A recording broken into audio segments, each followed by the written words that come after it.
ये live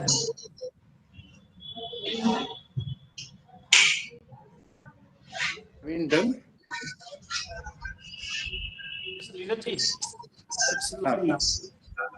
okay, सभी को नमस्कार, सभी बच्चों को नमस्कार, सभी माता पिता को नमस्कार और सभी अध्यापक गण को मेरा प्रणाम। आज हम पुनः एक नए विषय पे चर्चा करने के लिए उपस्थित हैं और उस चर्चा में और हमारे साथ मेहमान भी हैं, जैसे डॉक्टर हिमांशु जी हैं, मेहमान हैं और भी मेहमान जुड़ेंगे जो कि इस एक्टिविटी को देखेंगे और भी जगह जगह पहुंचाने की कोशिश करेंगे। जिस हिसाब से हम लोगों ने अभी तक 39 अधिवेशन किया, 39 अधिवेशन किया, तो आपने देखा कि अच्छी अच्छी बातों पे हमने चर्चा किया। आज उसी श्रृंखला में थोड़ा सा आगे बढ़ते हुए आज हम 40वें अधिवेशन पे पहुंचे हुए। 40वां एक बहुत बड़ा लक्ष्य होता है, 40 पे आना, 40 अधिवेशन करना। तो ये है कि बच्चों का सहयोग मिलता रहा, बच्चों का एक्चुअली इंटरेस्ट बनता रहा और लोग अलग अलग स्टेट से भी, अलग अलग जिला से, अलग अलग गांव से जुड़ते रहे, तो अच्छा लगता रहा हम लोगों को, जो भी हम लोग काम कर रहे हैं। तो आप जानते हैं कि ये जो प्रोग्राम है राष्ट्रीय आविष्कार अभियान एक भारत श्रेष्ठ भारत के तहत हम IIT इंदौर के थ्रू कर रहे हैं, जिसमें हमारा राज्य शिक्षा केंद्र भोपाल सहयोग कर रहा है। और हमारा मकसद है आपके पास छोटी से छोटी चीजों के बारे में इंफॉर्मेशन पहुंचाना। कुछ कोशिश करते हैं कि हम आपको स्लाइड से दिखाते हैं, कुछ हम प्रैक्टिकली कोशिश करते हैं दिखाने की कोशिश करते हैं, जहां जैसी आवश्यकता होती है या जहां जैसे मैनेज कर पाते हैं। तो उसी श्रृंखला में बढ़ते हुए एक्चुअली आज हमारे साथ प्रोफेसर दीक्षित जी हैं, उनके बारे में जानेंगे। लेकिन उससे पहले मैं डॉक्टर रावेन जी से कहूंगा कि थोड़ा सा आप अपने फील्ड से जुड़े लोगों के बारे में बताएं और जो आज के मेहमान हैं उनके बारे में भी परिचय कराएं। डॉक्टर रावेन। धन्यवाद शुक्ला सर। नमस्कार साथियों, मैं डॉक्टर RP त्रिपाठी राज्य शिक्षा केंद्र भोपाल की ओर से आप सभी का स्वागत कर रहा हूं। साथ में मैं ये बताना चाहूंगा कि ये कार्यक्रम किस प्रकार से होता है और किस प्रकार से चल रहा है। ये IIT इंदौर राष्ट्रीय आविष्कार अभियान के अंतर्गत हमें सहयोग प्रदान कर रहे हैं, हमारे इस कार्यक्रम को ऑर्गेनाइज कर रहे हैं। मैं IIT इंदौर की पूरी टीम का स्वागत कर रहा हूं, जिसके नेतृत्व कर रहे हैं doctor Neeraj Shukla ji, doctor Ajay Kushwaha ji, doctor Mrigen Dubey ji, doctor Ashish Kumar ji और आज के वक्ता प्रोफेसर राजीव दीक्षित जी का मैं स्वागत कर रहा हूं। साथ में आज हमने तीन कुछ अतिथि आमंत्रित किए हैं, क्योंकि ये कार्यक्रम हमारा पूर्णतः विद्यार्थियों के लिए और शिक्षकों के लिए होता है जो कक्षा 1 से 8 में है। हमारा जैसा कि आप लोग सब जानते हैं कि हमारा प्रदेश बहुत फैला हुआ है, इसमें 52 जिले हैं और 52 जिलों में हर क्षेत्र की अपनी अपनी संस्कृति है, कला है, उस सबको समेटे हुए मध्य प्रदेश है। इन सब के लिए हम विद्यार्थियों के लिए कार्यक्रम लेकर आए हैं। इसमें आज हमारे अतिथि के रूप में जुड़े हैं और हम अतिथि इसलिए आमंत्रित किए हैं कि कुछ और विशेष हम विद्यार्थियों के लिए लेकर आने वाले हैं और ये कार्यक्रम हम शुरू करेंगे। जैसे संगीत हमारा एक कार्यक्रम रह जाता था, इसके लिए आज हम अतिथि के रूप में आमंत्रित किए हैं डॉक्टर हिमांशु द्विवेदी जी को, जो आप HOD हैं department of drama and theatre में, राजा मान सिंह तोमर विश्वविद्यालय ग्वालियर में। आपको आमंत्रित किए हैं क्योंकि आपके माध्यम से हमारा कार्यक्रम यथाशीघ्र प्रारंभ होगा और उसमें भी जैसा शुक्ला जी कह रहे थे कि 40 कड़ियां हो गई, 40 बार अपन लोग मिल चुके हैं, उसमें भी अपन 54 बार मिलेंगे और उसमें भी शुक्ला जी को आमंत्रित करेंगे कि आप भी अपने अनुभव शेयर करें, ताकि उस ग्रुप में भी हमारे विद्यार्थियों का, लोगों का, छात्रों का, सबका जुड़ाव बना रहे। साथ में कोऑर्डिनेट हमारे जो श्री श्याम बिहारी ओझा जी कर रहे हैं। आप फैकल्टी हैं कॉलेज ऑफ टीचर एजुकेशन हमारा ग्वालियर में है, CTU ग्वालियर जिसको हम लोग बोलते हैं, यहाँ से हैं ये, चूंकि कोऑर्डिनेट करेंगे पूरे हमारे उस कार्यक्रम को जो भी ग्वालियर से आएगा, उनका भी मैं स्वागत कर रहा हूँ उनको। साथ में हम एक कार्यक्रम और लेकर अपने प्रदेश के विद्यार्थियों के लिए लेकर आने वाले हैं कि फाइन आर्ट्स की एक्टिविटीज उनको सिखाई जाए, ताकि विद्यार्थी फाइन आर्ट्स के बारे में भी समझें। और इसके लिए आज अतिथि के रूप में आमंत्रित किए हैं डॉक्टर अरविंद हरिकृष्ण सुथार जी को, जो महाराजा सयाजीराव विश्वविद्यालय बड़ोदरा के फाइन आर्ट्स की फैकल्टी हैं, उनको भी आमंत्रित किए हैं। शायद अभी जुड़ नहीं पा रहे हैं, लेकिन देख नहीं पा रहे हैं, ये आप भी जुड़ेंगे। तो ये हमारे अतिथि हैं। साथ में मैं आज स्वागत कर रहा हूं अपनी डाइट की फैकल्टी का, जो हमारे नियमित इस कार्यक्रम में जुड़ती है और इसका प्रचार प्रसार करती है। एपीसी एकेडमिक, जो प्रदेश के हमारे सभी 52 जिले में है और इसका स्कूलों तक हमारे इस कार्यक्रम को पहुंचाते हैं। बीआरसी, बीएसी, सीएसी, शिक्षक साथी और विद्यार्थी, मैं आप सभी का स्वागत कर रहा हूं कि आप हमारे इस कार्यक्रम में बड़े उत्सुकता के साथ जुड़ते हैं और देखते हैं, प्रचार प्रसार करते हैं। मैं अपने साथियों से, फील्ड के साथियों से अनुरोध करूंगा कि इस कार्यक्रम में आप लाइव तो बच्चों को दिखाए ही, यदि कतिपय कारण से कोई विद्यार्थी इस कार्यक्रम को लाइव नहीं देख पाता है तो बाद में भी आप आईआईटी इंदौर के यूट्यूब चैनल पर जा करके इस कार्यक्रम को आप कभी भी देख सकते हैं, समझ सकते हैं। ये इसकी जो लिंक रहती है हमेशा जीवित रहती है, इसको आप देख सकते हैं। इस कार्यक्रम को हम एजुकेशन पोर्टल पर भी उपलब्ध करा रहे हैं, जो वीडियो हैं वहां पर भी देख सकते हैं, और हम भारत सरकार की भी साइट में देंगे तो वहां से पूरे देश के भी विद्यार्थी और जो भी शिक्षक देखना चाहें वो देख सकेंगे इस कार्यक्रम को। आगे भी जो हम कार्यक्रम शुरू कर रहे हैं उनको भी यही सुविधा रहेगी, सब तरफ से हर जगह से लोग देख सकेंगे। मैं एक बार पुनः अपनी पूरी टीम का के तरफ से आपका सर आभार व्यक्त करता हूं, स्वागत करता हूं और आगे के कार्रवाई के लिए शुक्ला जी को आमंत्रित करता हूं।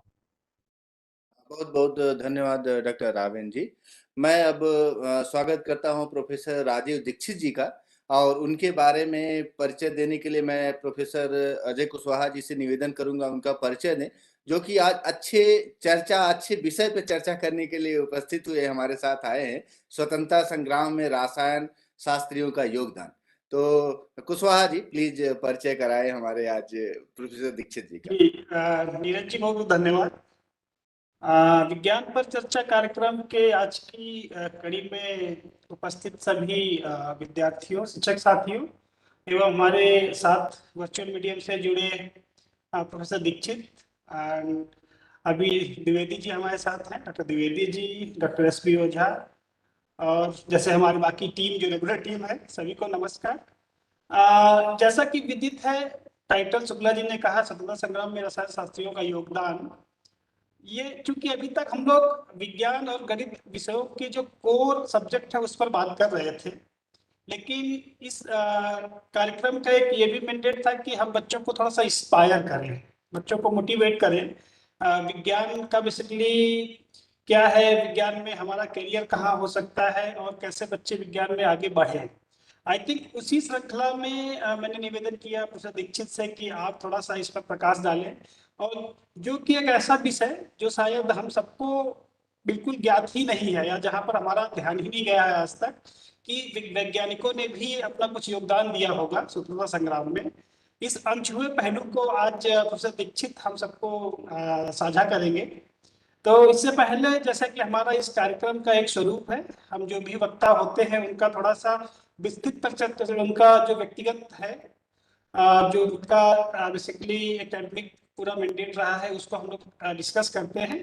कारण वही है कि सारे विद्यार्थी जाने और समझे कि आज मंच के जो वक्ता है उन्होंने अपने जीवन में ऐसा क्या किया है कि आज वो इस स्टेज पर आकर हम सबसे चर्चा कर रहे हैं। तो जैसा कि कार्यक्रम में हम लोग करते हैं, अपना ये स्क्रीन शेयर कर रहा हूँ।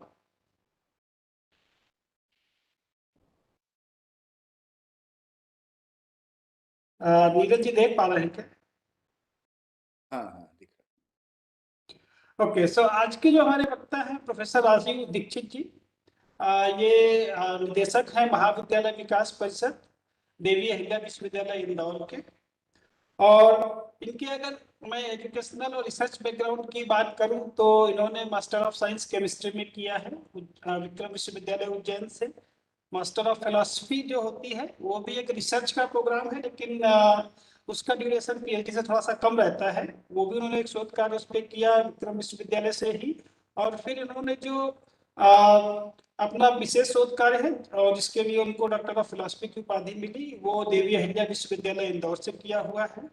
अगर इनके शोध पर हम बात करें तो ये physical chemistry, solid state chemistry, heterogeneous catalysis, nanoporous material, green chemistry, इन सारे विषयों पर विशेष रुचि रखते हैं और इनका शोध कार्य सतत इस पर चलता रहता है। कई सारे प्रोजेक्ट पे भी उनके कार्य चल रहे हैं।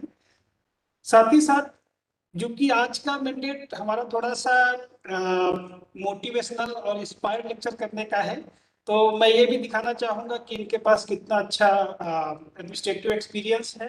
जैसा मैंने अभी कहा कि एट प्रेजेंट वो डायरेक्टर हैं कॉलेज डेवलपमेंट काउंसिल के, वो डीन रह चुके हैं स्टूडेंट वेलफेयर के देवी अहिल्या विश्वविद्यालय के, बहुत सारे डिपार्टमेंट में वो हेड रह चुके हैं अलग अलग कॉलेजों में, एसोसिएट एनसीसी ऑफिसर भी रह चुके हैं उनका साइंस कॉलेज में। तो थोड़ा सा डिफेंस का भी रुझान है उनके साथ।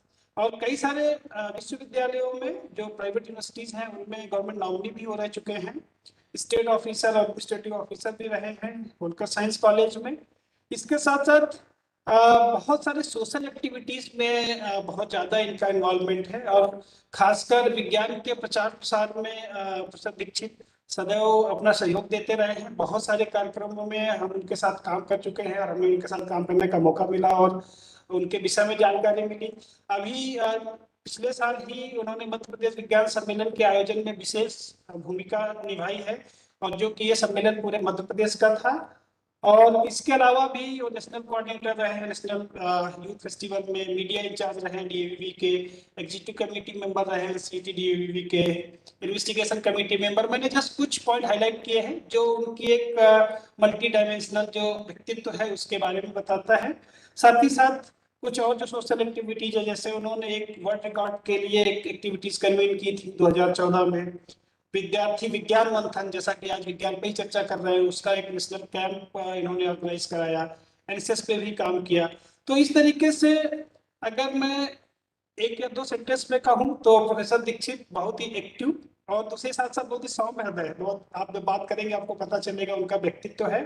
साथ ही साथ बच्चों के प्रति विशेष लगाव है, विज्ञान को बहुत बढ़ावा देते हैं। इन्हीं शब्दों के साथ मैं प्रोफेसर दीक्षित को अपनी सारी टीम की तरफ से स्वागत करता हूं और निमंत्रित करता हूं कि वो आए और अपने व्यक्तित्व को, जो भी है बच्चों के साथ जो भी चर्चा करना चाहते हैं उस विषय पर अपनी बात रखें। प्रोफेसर दीक्षित। धन्यवाद डॉक्टर अजय कुशवाहा जी। मेरी आवाज आ रही है? जी जी सुन पा रहे हैं। हिमांशु द्विवेदी जी, ओझा जी, त्रिपाठी जी और पूरी जो टीम है इसके आपके इस आयोजन की, सभी का मैं अभिवादन करता हूं। आज इस 40वें जो कड़ी है आपकी, आईआईटी और राज्य शिक्षा केंद्र के संयुक्त प्रयासों से ये कार्यक्रम आपका जारी है। मैं इसके लिए आपको शुभकामनाएं देता हूं। और आज का जो मेरा विषय है वो स्वतंत्रता संग्राम में रसायन शास्त्रियों का योगदान, थोड़ा सा अनछुआ पहलू है ये, उसके संबंध में मैं आज अपने विद्यार्थियों से और शिक्षकों से चर्चा करूंगा। और चूंकि ये आजादी का अमृत महोत्सव चल रहा है, इसलिए ये विषय और भी ज्यादा समसामयिक हो जाता है। हमारे विद्यार्थियों को या आम जन को भी, समाज के आम जन को भी इसकी बहुत कम जानकारी है कि वैज्ञानिकों ने कितना महत्वपूर्ण योगदान दिया था स्वतंत्रता संग्राम में। तो मैं कुछ स्लाइड शेयर करूंगा और फिर हम लोग इसकी विधिवत शुरुआत करते हैं।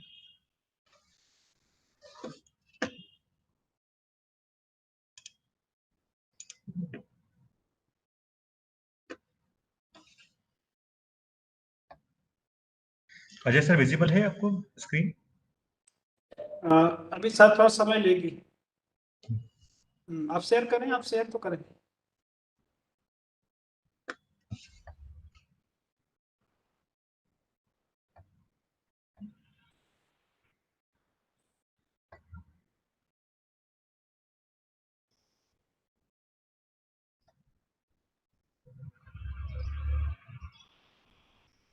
सर उसमें लिखा है कि you are not having the permission to share the content. तो ये प्रवीण, करना पड़ेगा। क्या नाम? प्रवीण प्रवीण, अलाउ करो उनको।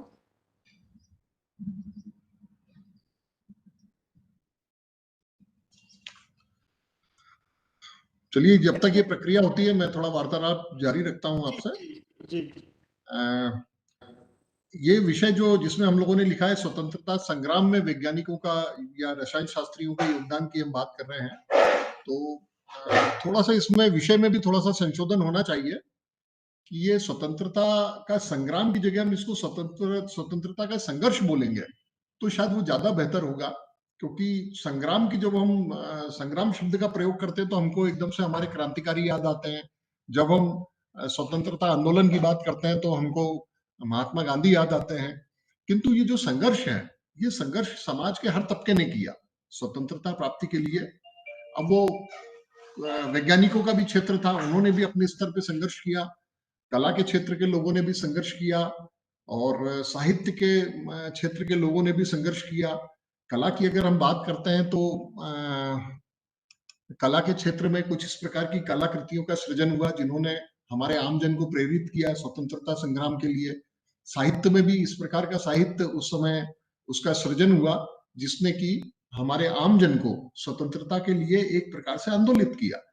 और वैज्ञानिकों का इसमें बहुत महत्वपूर्ण योगदान है, क्योंकि अंग्रेज जब हमारे देश में शासन करने आए थे तो वो प्रारंभ में व्यापार के लिए आए थे, किंतु व्यापार जब उन्होंने इसके स्लाइड देखिए, शायद हो शेयर हो जाए अभी।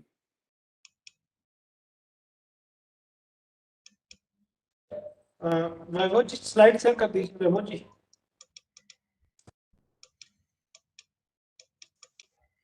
शेयर हो नहीं पा रही स्लाइड।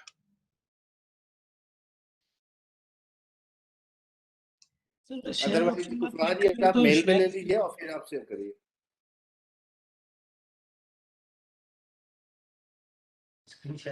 ये तो आईटी का ही अकाउंट है, क्यों प्रवीण?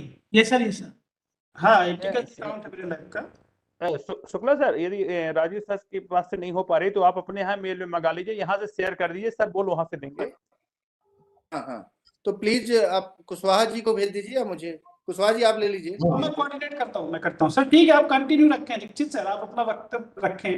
हाँ, वैभव के पास है स्लाइड, आप वैभव से स्लाइड ले लीजिए। अजय जी ठीक, तो हाँ शुरू करिए सर। टाइम को नहीं, टाइम अपन आगे बढ़ा लेंगे, आगे बढ़ता रहेगा जी सर।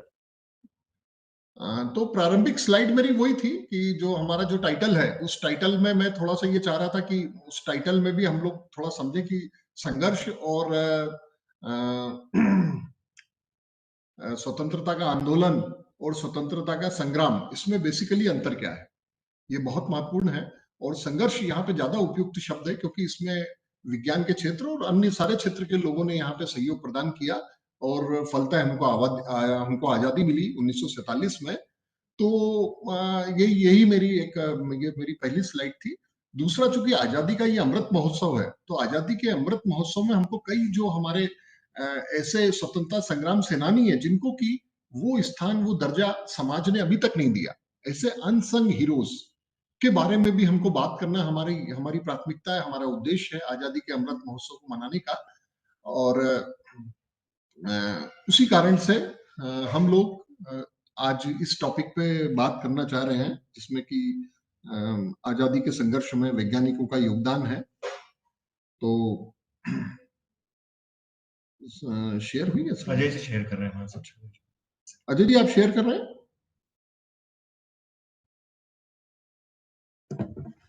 शेयर कर रहा हूँ, बस एक सेकंड लगेगा। हाँ ठीक। ज्यादा अच्छा है, शेयर करेंगे।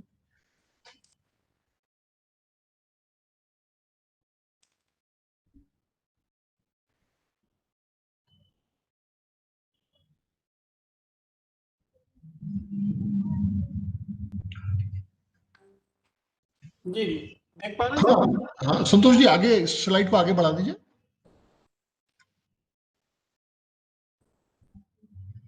हाँ, यहाँ से हम लोग चालू करेंगे।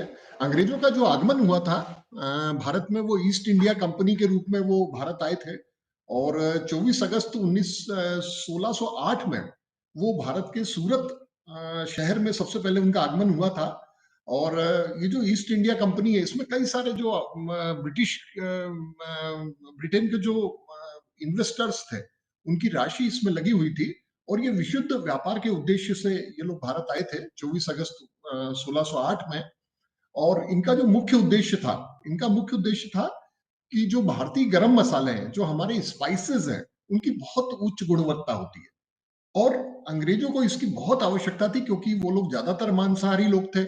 वो जो मांस का उपयोग करते थे, उस मांस के उपयोग में उनको गरम मसाले यदि वो मिला देते थे तो उस मांस को ज्यादा दिन तक वो उसका उपयोग कर सकते थे। तो एक प्रकार का ये प्रिजर्वेटिव था जो गरम मसाले थे, तो इसलिए उनका मुख्य उद्देश्य गरम मसालों का व्यापार था यहाँ पे।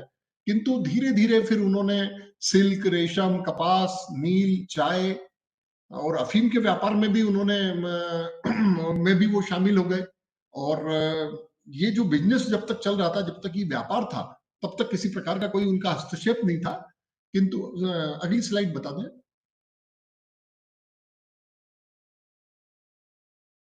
किंतु ये धीरे धीरे जब 1608 से ये समय व्यतीत होता गया और जो 18वीं सदी का उत्तरार्ध है, उसमें दो बड़ी महत्वपूर्ण घटनाएं हुई। मैं चाहता हूं कि विद्यार्थी इन दोनों महत्वपूर्ण घटनाओं को समझें। ये जो घटना है, ये घटना ये थोड़ा सन थोड़ा गलत लिख गया है यहाँ पे। इन इन इन इन इन दो घटनाओं के कारण जो ब्रिटिशर्स थे, इन ब्रिटिशर्स का पूरा स्वरूप बदल गया। इनका जो शासन करने की पद्धति थी वो बदल गई। प्लासी के युद्ध में उनको सत्ता हासिल हो गई। सत्ता कैसे हासिल हुई उनको? वो बंगाल में जब व्यापार कर रहे थे तो वहां का जो शासक था सिराजुद्दौला, वो सिराजुद्दौला फ्रेंच जो व्यापारी थे उनको सहयोग कर रहा था। तो उन्होंने उस मौके की तलाश करी और सिराजुद्दौला के परिवार के ही जो उनके चाचा थे उनको उन्होंने इसमें शामिल किया अपने साथ में, और एक प्रकार का ये युद्ध हुआ जिसको कि हम प्लासी का युद्ध बोलते हैं 1757 में। और उनको सत्ता यहाँ पे हासिल हो गई।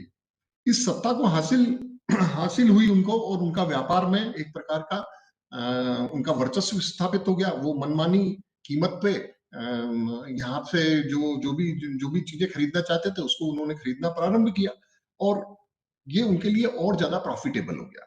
उनके लिए ये और ज्यादा एक प्रकार से सहायक हो गया।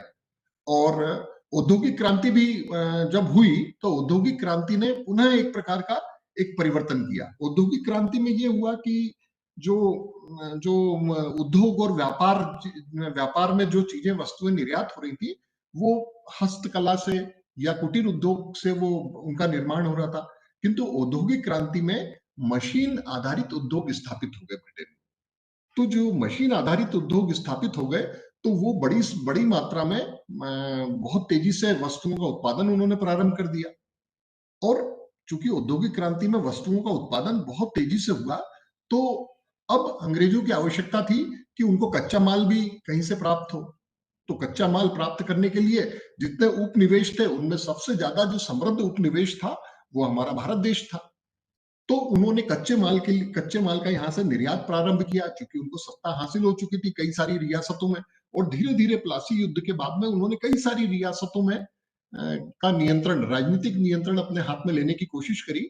कहीं तो उनका प्रत्यक्ष राज्य था और कुछ रियासतों पे वो अप्रत्यक्ष रूप से कब्जा किए हुए थे। तो प्लासी के युद्ध के बाद में एक प्रकार का बहुत बड़ा परिवर्तन हुआ और अंग्रेज एक प्रकार की राजनीतिक सत्ता प्राप्त करने वाला उनकी एक संरचना निर्मित हो गई। और औद्योगिक क्रांति में उनको कच्चे माल की आवश्यकता थी। कच्चे माल के लिए हमारा देश जो है बहुत उपयुक्त था। एक तो हमारा देश जो है वो एग्रीकल्चर की बात करें, हम बात करें खनिज संपदा की, तो इन दोनों चीजों में भारत देश बहुत समृद्ध था। मतलब अंग्रेजों के बहुत सारे उपनिवेश थे, किंतु उन उपनिवेशों में भारत बहुत महत्वपूर्ण उपनिवेश अंग्रेजों के लिए सिद्ध हुआ। और उसका परिणाम यह हुआ कि जो हमारे कारीगर थे वो compete नहीं कर पाए, वो प्रतिस्पर्धा में भाग नहीं ले पाए, और वो धीरे धीरे गरीब होते चले गए। और इंग्लैंड से जो उत्पाद बन रहे थे वो भारत आना प्रारंभ हो गए। तो इस प्रकार से उन्होंने कच्चे माल का हमारे देश से निर्यात किया। और आयात क्या किया? आयात किया उन्होंने जो मशीन से बने हुए उत्पाद थे उनको उन्होंने हमारे देश में खपाने की कोशिश करी। यानी दो चीजें हुई। भारत को उन्होंने कच्चे माल का एक प्रकार से स्टोर हाउस समझा, और दूसरा उन्होंने जो फिनिश्ड प्रोडक्ट थे, मशीन मेड जो प्रोडक्ट थे, उनको हमारे मार्केट में खपाने की कोशिश करी। उसका परिणाम ये हुआ कि भारत का जो कारीगर था, भारत का जो कुटीर उद्योग चलाने वाले लोग थे वो बेरोजगार हो गए। वो धीरे धीरे गरीबी की रेखा के बहुत नीचे आ गए। तो एक समय जो भारत देश था जिसके की जो हस्तकला के उत्पाद थे, जो कुटीर उद्योग के उत्पाद थे, उनका विश्व में काफी नाम था।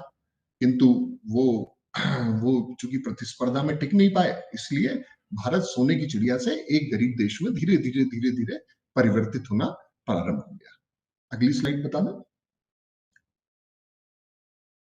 देखिए, अंग्रेजों ने, अब बात हम लोग विज्ञान की इसलिए करते हैं, विज्ञान और वैज्ञानिकों का क्या महत्व है, ये बड़ा महत्वपूर्ण है समझना। तो अंग्रेजों ने जो भारत का जो आर्थिक शोषण किया, उस आर्थिक शोषण को उन्होंने विज्ञान के आधार पर किया।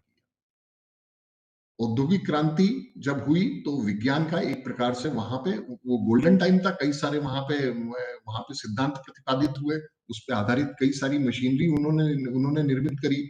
तो उन्होंने एक प्रकार का साइंटिफिक अप्रोच यहाँ पे रखी भारत का आर्थिक शोषण करने के लिए।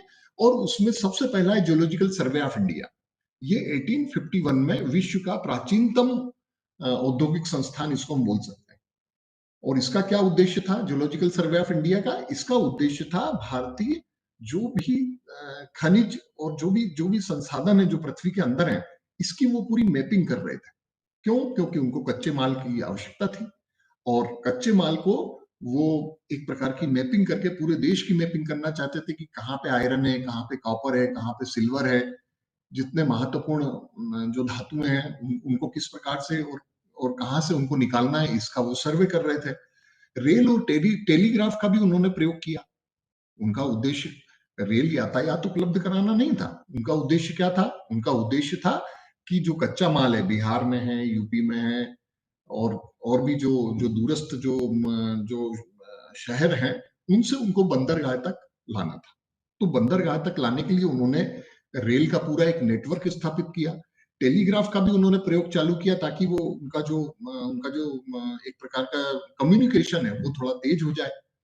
और इसके साथ साथ उन्होंने कुछ रसायन उद्योगों की भी स्थापना करी, और उस प्रकार के उद्योगों की स्थापना करी जो उनके साम्राज्यवादी हितों के लिए आवश्यक थे। उनको ये जो उद्योग उन्होंने स्थापित किए, वो कुटीर उद्योग का कोई विकल्प नहीं दे रहे थे। वो ऐसे रासायनिक उद्योग स्थापित कर रहे थे जो उनके कच्चे माल के निर्यात में सहायक थे। तो ऐसे उन्होंने रसायन के उद्योग स्थापित किए जो कि भारत को एक प्रकार से साइंटिफिकली या भारत को वैज्ञानिक रूप से शोषण करने के लिए आवश्यक था। अगली स्लाइड। देखिए, अब ये सब चीजें समझ गए हमारे भारतीय वैज्ञानिक कि जिस प्रकार के उद्योग या जिस प्रकार के रसायन शास्त्र के जो उद्योग स्थापित हो रहे हैं, उनका जो मूल उद्देश्य उनके जो साम्राज्यवादी हित हैं, केवल उसका संरक्षण करना था। इसीलिए जो राष्ट्रवादी वैज्ञानिक थे, उन्होंने सबसे पहले 1876 में 1876 में उन्होंने क्या किया? उन्होंने Indian association for cultivation of science नामक एक संस्था का निर्माण किया। और आप लोगों को बड़ा आश्चर्य होगा कि इसकी स्थापना एक डॉक्टर ने करी, जो एमबीबीएस एमडी डॉक्टर थे, डॉक्टर महेंद्र लाल सरकार। उन्होंने राष्ट्रवादी वैज्ञानिकों को इकट्ठा किया और उन्होंने ऐसे शोध को बढ़ावा देना प्रारंभ किया जो शोध हमारे देश के लिए आवश्यक थे, हमारे देश के व्यवस्थित विकास के लिए आवश्यक थे, हमारे देश को एक आदर्श रूप में स्थापित करने के लिए आवश्यक थे। तो Indian association for cultivation of science की स्थापना 1876 में हुई। और आपको यह भी ध्यान में आ रहा होगा कि जो कांग्रेस है, कांग्रेस आज की पार्टी की बात नहीं कर रहा हूं मैं, कांग्रेस जो कि हमारे राष्ट्रवादी जो विभिन्न क्षेत्र में काम करने वाले लोग थे, उन्होंने एक संगठन बनाया था स्वतंत्रता की प्राप्ति के लिए। कांग्रेस, उसकी स्थापना हुई थी 1885 में, यानी कि 9 वर्ष पूर्व हमारे वैज्ञानिकों ने एक संगठन बना लिया था। तो देखिए कि ये कितनी महत्वपूर्ण बात है। स्वतंत्रता संग्राम में हमारे वैज्ञानिकों ने तो 9 वर्ष पूर्व एक संगठन बना लिया था जिसका नाम था Indian association for cultivation of science. आज भी ये संस्थान कलकत्ता में स्थित है और ये यूजीसी ने इसको टेक ओवर किया है। और पिछले वर्ष ही डॉक्टर महेंद्र लाल सरकार, जिन्होंने इसकी स्थापना की थी, उनकी वहां पे मूर्ति स्थापित हुई है। दूसरी महत्वपूर्ण जो घटना हुई है, जो हमारे राष्ट्रवादी वैज्ञानिकों का हम बोल सकते हैं कि उन्होंने किस तरीके से अपने को तैयार किया, उनका प्रतिकार क्या था, तो दूसरा जो महत्वपूर्ण स्टेप है वो है Bengal chemical and fertilizer limited की स्थापना। ये आचार्य प्रफुल्ल चंद्र रे, जिनके बारे में हम आगे थोड़ा विस्तार से देखेंगे, उन्होंने इसकी स्थापना 1901 में करी और इसका उद्देश्य भी था कि हर छोटी से छोटी चीज जो विदेश से आ रही है उसका निर्माण भारत में ही प्रारंभ हो। बहुत उच्च गुणवत्ता के साबुन, बहुत उच्च गुणवत्ता के जो हेयर ऑयल्स हैं, ऐसी छोटी छोटी जो चीजें घरेलू रोजमर्रा की चीजें, उसका उत्पादन Bengal chemical and fertilizers limited ने प्रारंभ किया 1901 में। आचार्य प्रफुल्ल चंद्र राय ने इसको प्रारंभ किया। तीसरी जो सबसे महत्वपूर्ण चीज हुई वो हुई Indian institute of science, Bangalore में इसकी स्थापना हुई 1911 में। इसके पीछे भी बड़ी एक दिलचस्प कहानी है। जब विवेकानंद जी शिकागो जा रहे थे, अपना बड़ा जो धर्म संसद का उनका बड़ा एक प्रसिद्ध वहां पे व्याख्यान हुआ था, तो जब वो जा रहे थे तो शिकागो से वहां पे उनके शिप पे, उनके जो समुद्री जो जहाज था उसमें टाटा भी उसमें वहीं उसी जहाज में थे। तो विवेकानंद जी की और टाटा की बात हुई। उन्होंने विवेकानंद जी ने पूछा कि आप क्यों जा रहे हैं अमेरिका? तो उन्होंने कहा कि मैं अपने ये उद्योगपति थे टाटा, उन्होंने कहा कि मैं अपने व्यापार की संभावनाएं तलाश करने के लिए विदेश जा रहा हूं। स्वामी विवेकानंद जी ने उनको प्रेरणा दी कि आप व्यापार अपने देश में ही स्थापित करें, हमारे देश का उससे कल्याण होगा। हमारा जो आम आदमी है वो आम आदमी इतना गरीब हो गया है, हमारे यहाँ आए दिन जो है हमारे यहाँ अकाल पड़ रहे हैं, तो आप औद्योगिक जो भी इकाई स्थापित करें वो अपने देश में स्थापित करें। टाटा इतने प्रभावित हुए कि उन्होंने आकर के 1907 में टिस्को, टाटा जो इंस्टीट्यूट, टाटा जो स्टील की जो इंडस्ट्री है, जो आयरन की इंडस्ट्री, उसको उन्होंने स्थापित किया।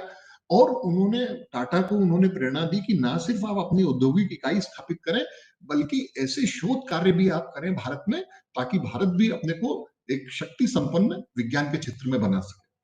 तो उनकी प्रेरणा से टाटा ने वापिस जब वो भारत आए, उन्होंने मैंगलोर के राजा से बात करी और उन्होंने एक शोध संस्थान की स्थापना की। आप सबको मालूम होगा इंडियन इंस्टीट्यूट ऑफ साइंस जो बेंगलोर है, ये जो हमारे 4-5 आईआईटी थे प्रारंभ में, उसके बिल्कुल टक्कर का एक संस्थान है। तो बेंगलोर में इसकी भी स्थापना हमारे वैज्ञानिकों ने करी। इंडियन साइंस एसोसिएशन 1914 में, जो हमारे राष्ट्रवादी वैज्ञानिक थे, उन्होंने आपस में उनके उनके विचार, उनके शोध एक दूसरे को वो बता सकें, इसके लिए इंडियन साइंस एसोसिएशन की स्थापना भी 1914 में करी। तो ये सारी की सारी चीजें जो ब्रिटेन जो कर रहा था, उसको उन्होंने एक प्रकार से प्रतिकार किया, उसका एक प्रकार से उन्होंने जवाब दिया कि विज्ञान में भी हम भारतीय लोग कम नहीं है। और काफी बड़ी संख्या में विद्यार्थी विदेशों से शिक्षा प्राप्त करके उच्च पीएचडी की डिग्री, डीएससी की डिग्री लेकर के भारत आ गए थे। तो ऐसे सारे वैज्ञानिक जो थे, जो राष्ट्रवादी विचारधारा के थे, उन्होंने इंडियन साइंस एसोसिएशन की भी स्थापना करी। आगे थोड़ा नेक्स्ट स्लाइड। अब देखिए, ये चीजें जो अपन ने देखी थी 1911 तक देखी थी। इसके बाद में प्रथम विश्व युद्ध 1914 में जब हुआ, तो उस विश्व युद्ध के बाद में जो उस समय के गवर्नर थे सर थॉमस हॉलैंड, उन्होंने एक बहुत अपने उद्बोधन में एक बहुत महत्वपूर्ण बात करी, जो कि रसायन शास्त्रियों के महत्व को प्रतिपादित करती है। उन्होंने कहा, the war has shown that the chemist is more dangerous fighter than either the gunner और द कैवेलरी सोल्जर। मतलब कि जो रसायन शास्त्री है वो बहुत ज्यादा खतरनाक योद्धा है। किसकी तुलना में? किसी भी गन चलाने वाले को या किसी भी सोल्जर की तुलना में वो ज्यादा खतरनाक योद्धा है। क्योंकि प्रथम विश्व युद्ध में कई सारे विस्फोटकों का प्रयोग किया गया, बम छोटे छोटे बनाए गए। तो रसायन शास्त्र का महत्व प्रथम विश्व युद्ध में बहुत अच्छी तरीके से रेखांकित हो गया। नेक्स्ट स्लाइड बताएं। अब देखिए, ये जो प्रथम विश्व युद्ध में जो जैसा प्रभाव देखने में आया, क्योंकि इस समय तक जो ब्रिटेन था, ब्रिटेन के भी कई सारे जो प्रतिस्पर्धी थे, जिसमें जर्मनी मुख्य था, वो भी अंतरराष्ट्रीय स्तर पे एक महाशक्ति के रूप में उभर रहा था। तो जर्मनी को रोकने के लिए, जर्मनी के प्रभाव को काउंटर करने के लिए जो ब्रिटिश जो सरकार थी, ब्रिटिश हुकूमत थी भारत की, उनको लगा कि अब भारत में भी इंडस्ट्रियलाइजेशन या औद्योगिकीकरण प्रारंभ करना बहुत आवश्यक है। अकेले ब्रिटेन के दम पे वो पूरे विश्व में अपने को महाशक्ति के रूप में स्थापित नहीं कर सकते। तो उन्होंने इंडियन इंडस्ट्रियल कमीशन की 1916 में स्थापना करी। इस इंडियन इंडस्ट्रियल कमीशन ने पूरे देश का भ्रमण किया, जिसमें हमारे भारतीय लोगों का भी प्रतिनिधित्व था, और वो पूछा गया कि आप किस प्रकार के उद्योग स्थापित करना चाहते हैं और उन उद्योग को स्थापित करने में क्या आपकी क्या सलाह है या क्या उसमें बाधाएं हैं। तो वो इस इंडियन इंडस्ट्रियल कमीशन ने पूरे देश का व्यापक दौरा किया, और उसका उद्देश्य कहीं ना कहीं एक अंतरराष्ट्रीय दबाव था, और उसमें जर्मनी का प्रभाव मुख्य था। और इसी प्रकार से इंडियन म्यूनिशन बोर्ड, ये एक प्रकार का जो युद्ध काल में बनने वाला एक बोर्ड है, उसको उन्होंने कंटिन्यू करा अंग्रेजों ने, और इस इंडियन म्यूनिशन बोर्ड के तहत भी बहुत सारे शोध कार्य भारत में प्रारंभ हुए। तो प्रथम विश्व युद्ध ने अंग्रेजों को एक प्रकार से मजबूर किया। उन्होंने इंडस्ट्रियलाइजेशन भी बढ़ाया, कई सारी यहाँ पे रिसर्च एक्टिविटीज भी बढ़ाई, और मैं आपको बता चुका हूं कि इसी समय हमारे यहाँ पूरी की पूरी एक पीढ़ी वैज्ञानिकों की तैयार हो गई थी, जो कि हर प्रकार से सक्षम थी।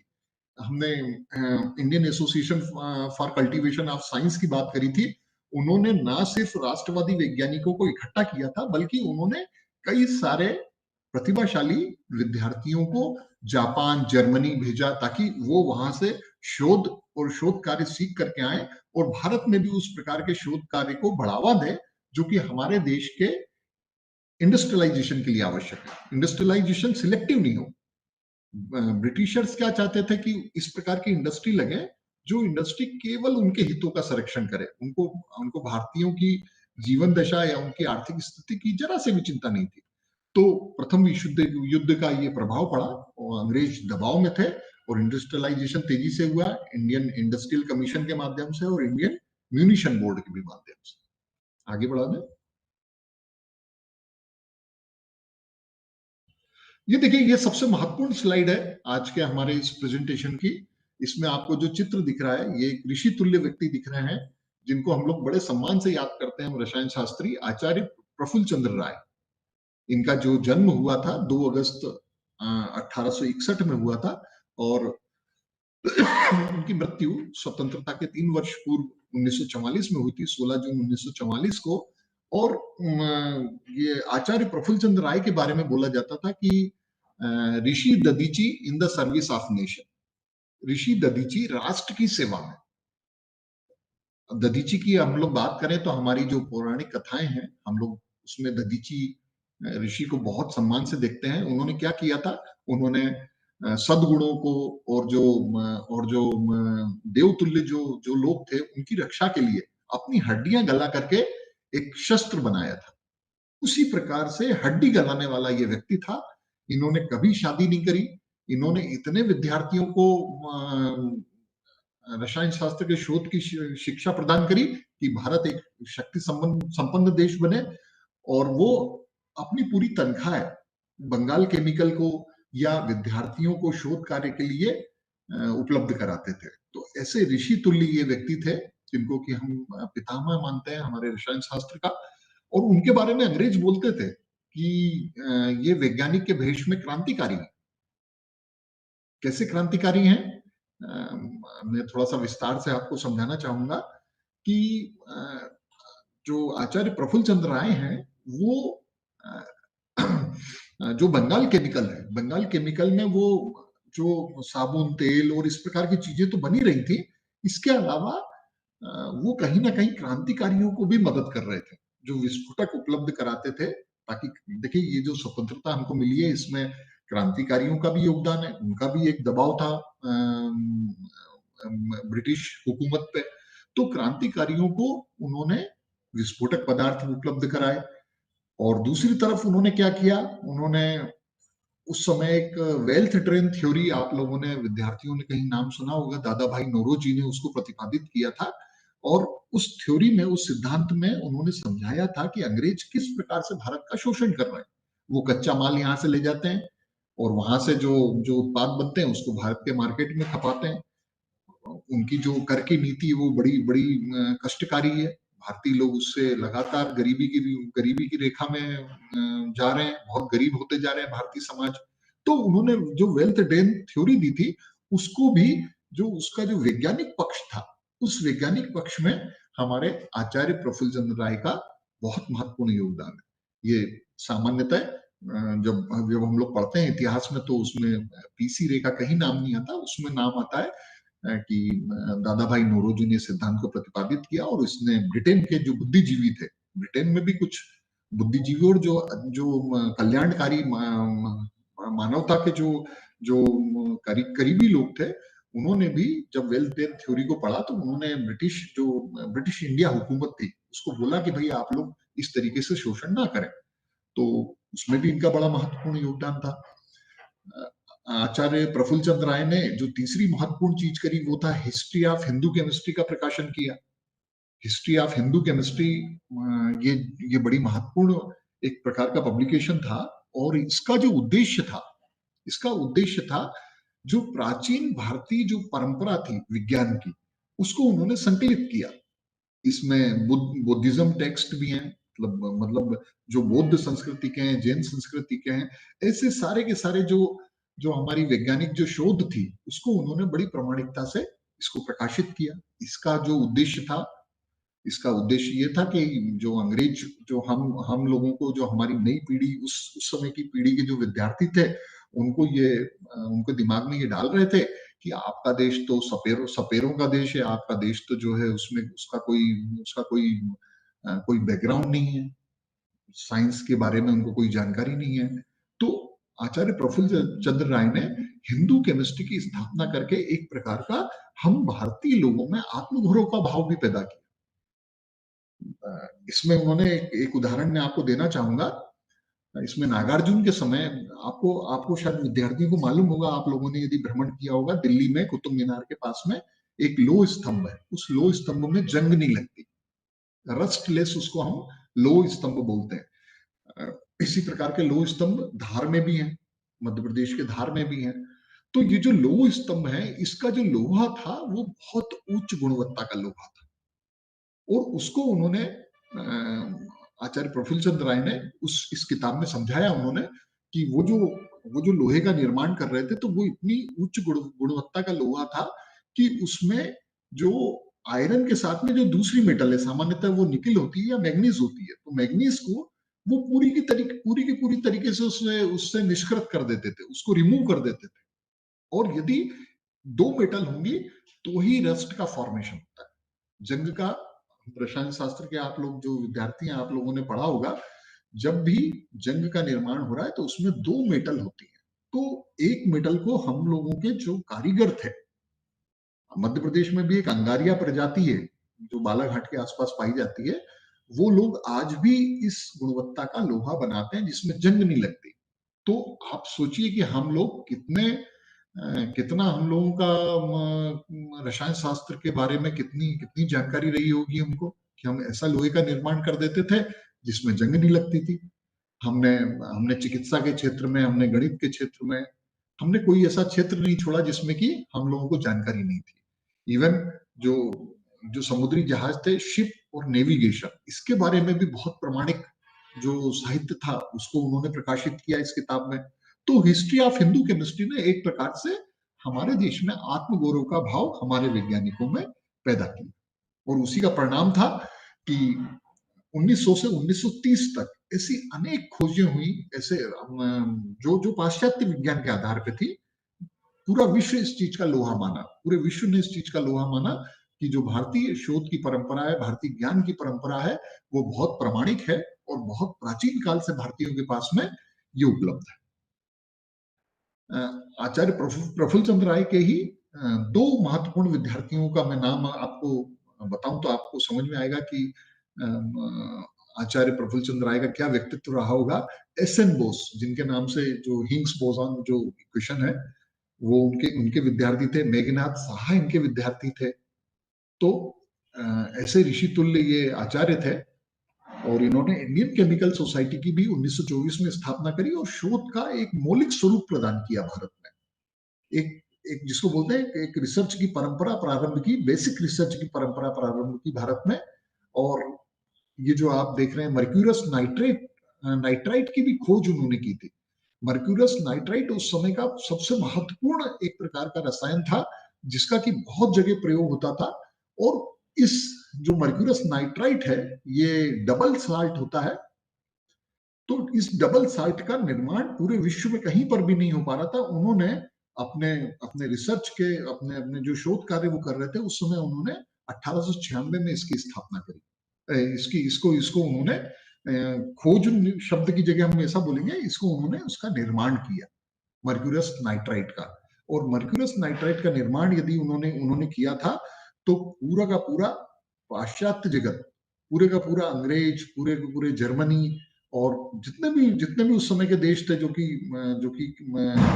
रसायन शास्त्र के क्षेत्र में बहुत उन्नति कर रहे थे, वो उनकी इस शोध का लोहा उन्होंने माना। तो ऐसे आचार्य तुल्य हमारे प्रफुल्ल चंद्र राय थे और उनका एक स्लोगन बहुत फेमस है, वो है science can wait, Swaraj can not. मतलब कि विज्ञान और विज्ञान का शोध रुक सकता है, इंतजार कर सकता है, किंतु स्वराज अब हमारी आवश्यकता है। उन्होंने इस चीज को समझा कि जब तक हम स्वतंत्र नहीं होंगे तब तक ना हमारा विज्ञान उन्नति करेगा, ना हमारे समाज के जो आम जन है उसकी स्थिति में सुधार होगा। तो उन्होंने वैज्ञानिक होने के बावजूद उन्होंने कहा कि science can wait but Swaraj can not wait. तो इतने महत्वपूर्ण चीजें उन्होंने हमारे समाज के सामने रखी। ऐसे इसलिए उनको सही शब्दों में ऋषि दधीची यदि बोले हम तो शायद गलत ना होगा। और आगे स्लाइड शेयर करेंगे अजय जी।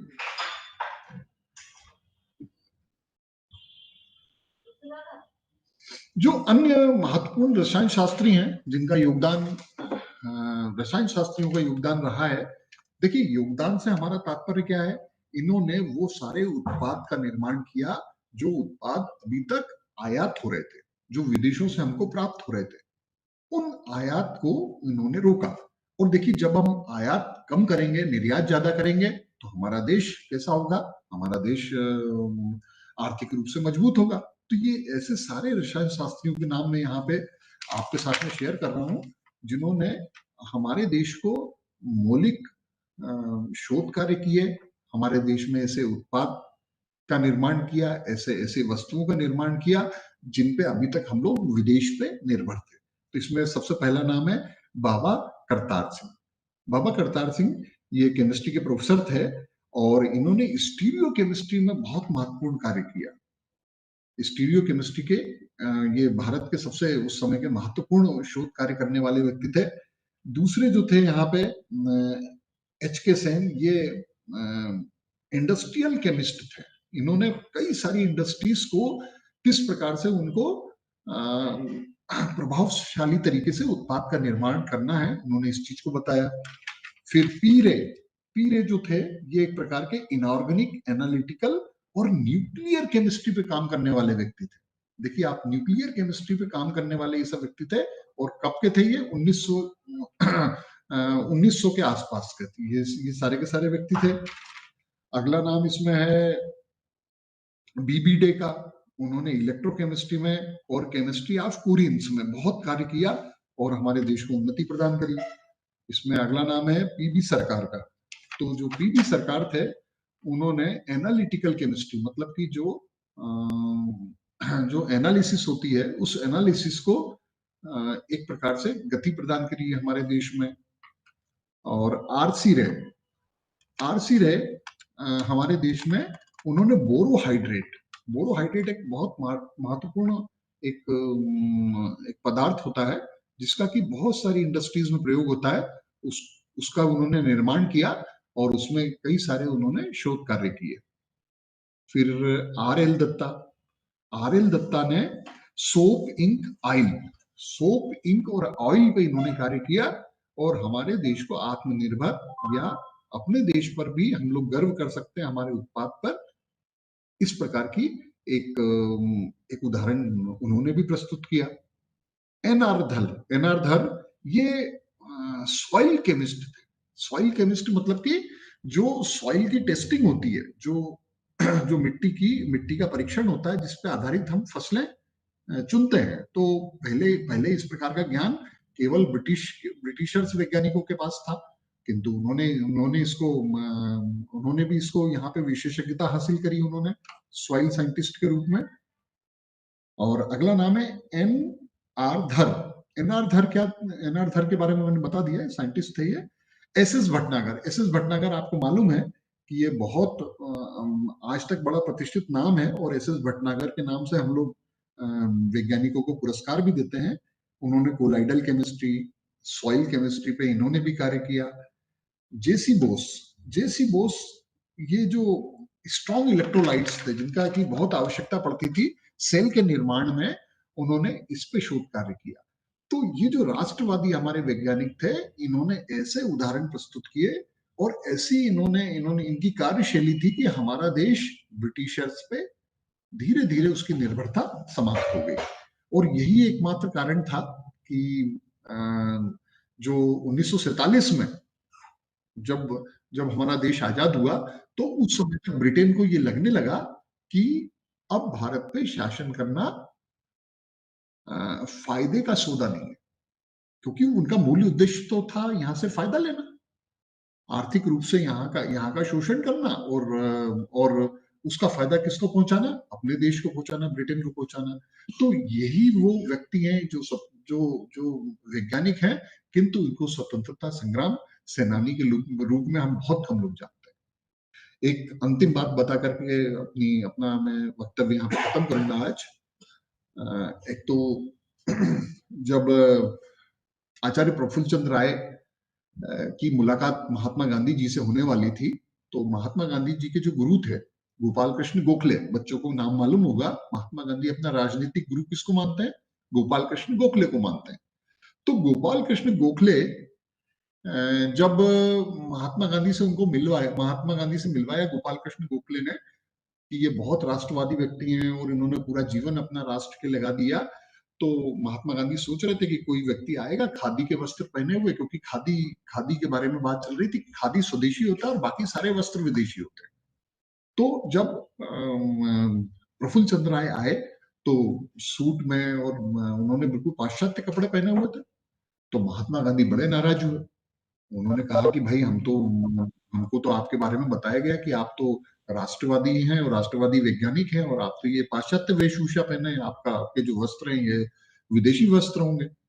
तो उन्होंने कहा कि नहीं बापू, ये वस्त्र हमारे देश में हमारे वैज्ञानिकों ने जो शोध कार्य किए, हमारे देश के जो उद्योगपति हैं, उन्होंने अपनी पूंजी लगाई है, और आज हमारा देश भी वो सारे वस्त्रों का निर्माण कर रहा है जो वस्त्र विदेश में बनते थे। तो इस प्रकार का इन लोगों ने ऐसी क्रांति करी, एक ब्रिटिश हुकूमत को ऐसी स्थिति में ला दिया कि अब भारत में राज्य करना उनके लिए फायदे का सौदा नहीं था। तो ये सारी की सारी चीजें बड़ी महत्वपूर्ण हैं जो मैं आप लोगों से शेयर करना चाहता था। और आप सभी लोगों ने इसको सुना। यदि किसी का कोई प्रश्न है, तो यदि कोई ऐसी व्यवस्था है तो हम लोग उसमें देखेंगे। इसको अंतिम स्लाइड बता दें तो ये कुछ रसायन रखे हुए हैं जिनको कि हम तिरंगा बोल सकते हैं, और रसायन शास्त्री लोग, और आप सभी का बहुत बहुत धन्यवाद। आपको निश्चित रूप से ये एक नया विषय है, और इस नए विषय के बारे में भी आपको भी जानकारी एकत्रित करनी है, क्योंकि ये आजादी का अमृत महोत्सव चल रहा है, और हमको हमारे जो ऐसे स्वतंत्रता संग्राम सेनानी हैं जिनको कि जो राजनीतिक क्षेत्र के नहीं है, जो सामाजिक क्षेत्र के नहीं है, उनको भी हमको स्वतंत्रता संग्राम सेनानी के रूप में आज सम्मान देने की आवश्यकता है। हमारा देश उनका भी ऋणी है, स्वतंत्रता संग्राम में उनका भी उतना ही योगदान है जितना कि महात्मा गांधी का या राजनीतिक क्षेत्र में कार्य करने वाले लोगों का। तो आप सभी का बहुत बहुत धन्यवाद। नमस्कार। बहुत धन्यवाद प्रोफेसर राजीव दीक्षित जी। आपने हमें पुरानी कहानियां, पुरानी बातें याद दिलाई कि हमारा भारत कितना समृद्धशाली और हर चीज में आगे था। एजुकेशन में भी आगे था, सोने की चिड़िया थी उसमें भी आगे था, हर चीज में आगे था। तो चाहे गणित, जैसे मैं गणित से हूँ तो गणित विभाग में भी बहुत आगे था वो। केमिस्ट्री में, साइंस, रसायन शास्त्र में भी आगे था, फिजिक्स में भी आगे था। कुछ दिन पहले हमने एक प्रोफेसर का वक्तव्य सुना था, तो उन्होंने भी चर्चा किया था कि बंगाल से जो प्रोफेसर रहे हैं। तो इस तरीके से मतलब बहुत समृद्धशाली था। लेकिन ये है कि मुझे लगता है आज के समय में थोड़ा थोड़ा लोग भूलते जा रहे हैं, उनको याद दिलाने की जरूरत है। और ये हमें लगता है एक अच्छा, आज बहुत रोचक विषय था कि आपने आज हमारे बच्चों को भी ये सब जो वैज्ञानिक थे, रसायन शास्त्री थे, उनके बारे में याद दिलाया। और केवल बच्चे नहीं, जो पेरेंट्स हैं, जो शिक्षक हैं, स्कूल के टीचर्स हैं, उन सबको याद आया होगा कि हाँ ये चीजें हैं, वो बच्चों को बताएंगे। और मुझे तो बहुत अच्छा लगा, और बच्चों को भी हमें लगता है कि कुछ जो देखे हैं उनको अच्छा लगा होगा, कुछ बाद में जो देखेंगे उनको भी अच्छा लगेगा। और हमारे टीचर भी उनके पास पहुंचाने की कोशिश करेंगे। और कभी कभी होता है कि हम जब माता पिता भी सुनते हैं तो बच्चों को सुनाते हैं कि ऐसे ऐसे लोग थे, ऐसे गणित में थे, ऐसे रसायन शास्त्र में थे, जिनका भूमिका बहुत रहा है स्वतंत्रता संग्राम में और भारत को इस स्थिति में पहुंचाने में। तो बहुत बहुत धन्यवाद आप एक अच्छे विषय पे चर्चा करने के लिए। मैं रावण जी से रिक्वेस्ट करूंगा कि कुछ बोले। धन्यवाद शुक्ला सर। मैं आज के वक्तव्य के लिए प्रोफेसर राजीव दीक्षित जी का आभार व्यक्त करता हूं कि आपने बहुत ही बेहतरीन तरीके से हमारे विद्यार्थियों को अपने इतिहास में, हमारा रसायन शास्त्र में पहुंचाया। निश्चित ही हमारा इस कार्यक्रम में उद्देश्य है कि केवल विज्ञान और गणित प्रौद्योगिकी को लेकर ही हम लोग नहीं चलते हैं। हम लोग अन्य जो समसामयिक विषय होते हैं उस विषय से संबंधित उनको भी समाहित करते हैं। निश्चित ही आजादी के अमृत महोत्सव में विज्ञान में केमिस्ट्री, रसायन शास्त्र का क्या महत्व था, किस प्रकार से हमारे वैज्ञानिकों ने डायरेक्ट फाइट न करते हुए, डायरेक्ट युद्ध माने संघर्ष न करते हुए सहयोग किया, जो हमारे संघर्ष नेता थे उनका किस प्रकार से विज्ञान के प्रति समाज में जागरूकता ला रहे थे, ये भी एक सहयोग थी। मैं आज चूंकि वक्तव्य में पूरी टीम को आमंत्रित कर रखा हूं, उनका भी थोड़ा सा व्यू लेना चाहूंगा। प्रोफेसर हमारे पास जो हिमांशु द्विवेदी जी हैं, मैं उनसे भी ये अनुरोध करूंगा कि द्विवेदी साहब, मैं ये कार्यक्रम में आपको आमंत्रित किए हैं। आभार मैं सबका व्यक्त करने के पहले आपसे चाहूंगा कि 2 मिनट कि हमारा कार्यक्रम जो संचालित करने का तरीका ये है कि विद्यार्थियों को हमें केवल विषय विषय ही नहीं देना है, उनको अन्य विषयों से जुड़ाव भी रखना है ताकि वो उनसे जुड़ सके और उस विषय के इतिहास, उसका महत्व, इन सब के बारे में समझ सकें। मैं आपसे भी अनुरोध करूंगा कि आप 1 मिनट बात कर सकते हैं sir. Doctor Himanshu Dwivedi sir. जी, बहुत बहुत धन्यवाद आदरणीय त्रिपाठी सर। सबसे पहले मैं दीक्षित सर को बहुत बधाई दूंगा और धन्यवाद करूंगा कि बहुत ही रोचक विषय पर उन्होंने आज का व्याख्यान दिया। बल्कि मैं ये कहूं कि विषय रोचक नहीं था, विषय तो बहुत जटिल है, लेकिन उसको उन्होंने जिस रोचकता के साथ प्रस्तुत किया, निश्चित रूप से वो हमारे सभी जो बच्चे हैं उनके लिए बहुत फायदेमंद है। और मैं तो रंगमंच और नाट्य विधा से जुड़ा हुआ व्यक्ति हूँ, छोटा कलाकार हूँ। लेकिन रसायन जब हम बचपन में पढ़ते थे कक्षा 10वीं तक, तो कहीं न कहीं कुछ विषय जो होते हैं वो हमें रुचिकर लगते हैं, कुछ विषय को हम कम पसंद करते हैं, बच्चों के दृष्टि से अगर मैं बात करूँ। लेकिन उनमें जो राष्ट्रीयता की भावना, उनका राष्ट्र की उन्नति में उस विधा का क्या योगदान रहा है, राष्ट्र के संस्कारों में उस विधा ने, उस कला ने, उस विषय ने किस तरह से और उस विधा, उस कला से जुड़े हुए या उस विषय से जुड़े हुए जिन विद्वानों ने जो योगदान दिया है, निश्चित रूप से मेरे जैसे व्यक्ति के लिए बहुत नवीन चीजें रही हैं। और संपूर्ण कार्यक्रम की जो आयोजन है, संपूर्ण कार्यक्रम की जो रूपरेखा है, बहुत ही उत्कृष्ट है, बहुत अद्भुत है। और न केवल बच्चे, बल्कि जैसा आपने कहा कि उनके पेरेंट्स, उनके शिक्षकगण सभी उससे लाभान्वित होंगे और संपूर्ण प्रदेश में इसकी एक दैदीप्यमान ज्वाला की तरह प्रफुल्लित होगी, प्रज्वलित होगी, जो राष्ट्र को सशक्त बनाने में बहुत महत्वपूर्ण योगदान देगी। उसके लिए मैं आपका दिल से, ओझा भाई साहब का, ओझा सर का, आपका, त्रिपाठी जी का, दीक्षित सर का और जो सम्मानित हमारे विद्वज्जन जुड़े हुए हैं, उन सभी को मैं धन्यवाद देता हूँ। और आपने मुझे बोलने का अवसर दिया, इसके लिए भी मैं आपको धन्यवाद अदा करता हूँ। धन्यवाद द्विवेदी जी, बहुत बहुत धन्यवाद, क्योंकि आपके सामने जो आईआईटी से नेतृत्व कर रहे हैं हमारे डॉक्टर नीरज शुक्ला जी हैं और डॉक्टर राजेश कुमार कुशवाहा जी, अजय कुमार कुशवाहा जी हैं। दो लोग नमस्कार हमारे नीरज जी, नेतृत्व कर रहे नमस्कार हैं। कुशवाहा सर, और अद्भुत, बहुत उत्कृष्ट तो आयोजन। हमारे इसमें यदि डॉक्टर अरविंद हरिकृष्ण जी जुड़ गए हों बड़ोदरा से, दिख रहे हैं क्या सर उसमें? नहीं, केवल शायद एसपी नहीं। ओझा जी हैं, ओझा केवल सर, एसपी। अच्छा ठीक है, ओझा जी आपको कुछ बोलना हो बताएं, क्योंकि आप हमारे ब्रिज का काम। हाँ जी, आ जाइए। हाँ सर, नमस्कार। आज का जो व्याख्यान था आईआईटी की ओर से, वो निश्चित रूप से बहुत रुचिकर था और बहुत धारा प्रवाह तरीके से और बहुत सरल तरीके से भारतीय इतिहास, जो हमारा विज्ञान का इतिहास है, उसको हमारे बच्चों के समक्ष आदरणीय विद्वजनों ने रखा है। और यहाँ सबसे महत्वपूर्ण यह है कि बड़ा प्रासंगिक विषय था। आजादी का अमृत महोत्सव चल रहा है और इस दौरान हम अगर विज्ञान की विधाओं का स्वतंत्रता प्राप्ति में उपयोग और योगदान पर हम लगातार चर्चा कर रहे हैं और बहुत सार्थकता के साथ इस चर्चा को विद्वजनों ने रखा है, और इसके लिए बहुत बहुत धन्यवाद आपका, हमारे बच्चों के लिए आपने जो प्रस्तुत किया उसके लिए, और बहुत बहुत आभार। धन्यवाद सर। धन्यवाद ओझा जी।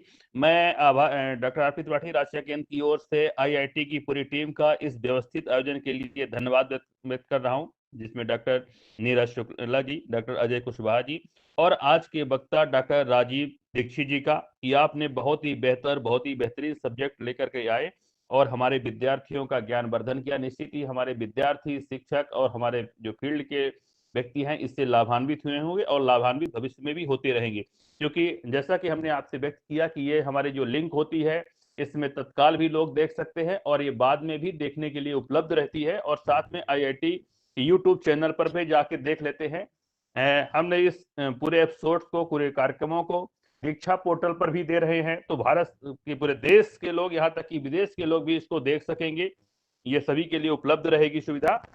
मैं आज अपने साथ में जुड़े हुए डाइट की फैकल्टी का आभार व्यक्त करता हूं कि आप हमारे इस कार्यक्रम का प्रचार प्रसार करते हैं। अब APC academic, BRP, BSc, CSC शिक्षक साथियों तथा विद्यार्थियों का जो नियमित रूप से जुड़ रहे हैं, हम देख रहे थे कि हमारे प्रदेश के प्रत्येक हिस्से से, बालाघाट से लेकर बालाघाट, डिडोरी, मंडला, इधर अनूपपुर, सिगरौली, सीधी, श्योपुर, भिंड, मुरैना, ग्वालियर, नीमच, मंदसौर, अलीराजपुर, झाबुआ, पूरे प्रदेश के हर हिस्से से लोग जुड़े हुए थे। सभी का जुड़ाव है। मैं सबका, आपका आभार व्यक्त कर रहा हूं और बार बार अनुरोध कर रहा हूं कि आप अपने विद्यार्थियों को इस लिंक से हमेशा जोड़िए, उनको इस कार्यक्रम का प्रचार प्रसार करिए, ताकि हमारे विद्यार्थी नए नवीन ज्ञान से लाभान्वित हो सकें। मैं पूरे इस कार्यक्रम के लिए आईआईटी टीम का पुनः एक बार आभार व्यक्त करता हूं। धन्यवाद रावेन जी। मैं अब धन्यवाद श्रृंखला में मैं धन्यवाद करता हूँ प्रोफेसर राजीव दीक्षित जी का, जिन्होंने टाइम दिया कि आज स्वतंत्रता संग्राम में रसायन शास्त्रियों के बारे में चर्चा किया। तो मैं पुनः बहुत बहुत धन्यवाद करता हूँ प्रोफेसर राजीव दीक्षित जी का। उसी के साथ मैं धन्यवाद करता हूँ अपने टीम का, डॉक्टर आशीष जी, डॉक्टर मृगनयन जी, डॉक्टर कुशवाहा जी, और हमें टेक्निकल सपोर्ट दे रहे हैं प्रवीण, और भी पोस्टर और दूसरे सपोर्ट है हमें सुनील, नीरज सोनी सपोर्ट देते हैं। ये तो सपोर्ट है ही, लेकिन उसके साथ हमारा जो कंटिन्यूअस सपोर्ट मिलता है रावेन जी के साथ, तो जिसकी वजह से प्रोग्राम चल रहा है और बच्चों का भी अच्छा इंटरेस्ट रहता है। और ये देख रहा हूं मैं कि केवल ऐसा नहीं कि जैसे रावेन जी ने बताया कि एक प्लेस से काफी जगह जगह से लोगों ने, मतलब लोग जुड़ते हैं और उसके बाद चैट बॉक्स में लिखते भी हैं कुछ न कुछ, जैसे हरदा से, अतेरा से, बालाघाट से, बहुत जगह से, छिंदवाड़ा से, बहुत जगह से लोगों ने इसी तरीके से अच्छे अच्छे कमेंट लिखा है, तो उससे थोड़ा सा उत्साहवर्धन होता है। और बाद में भी ये मैंने देखा, ऑब्जर्व किया कि बाद में भी बच्चे देखते हैं, उनके पेरेंट्स देखते हैं, तो अच्छा लगता है कि जो हम लोग प्रयास कर रहे हैं वो प्रयास हमारा कुछ सफल हो रहा है। हम अगर 10%, 20%, 30% भी सफल होते हैं तो हम मानेंगे कुछ अच्छा हो रहा है, फिर धीरे धीरे अच्छा चलेगा। तो बहुत बहुत धन्यवाद बच्चों, और सभी को मतलब मैं धन्यवाद करता हूँ, अपने टीम को भी। हम अगले बुधवार को फिर से एक नए विषय पे चर्चा करने के लिए, उसको और अच्छी तरीके से कोई टॉपिक समझने के लिए फिर से उपस्थित होंगे। तो यहीं पे हम अपनी वाणी को विराम देते हैं। जय हिंद। जय हिंद, धन्यवाद, हिंद। प्रणाम। प्लीज जय हिंद। क्लोज। नमस्कार सभी को। नमस्कार। प्रवीण।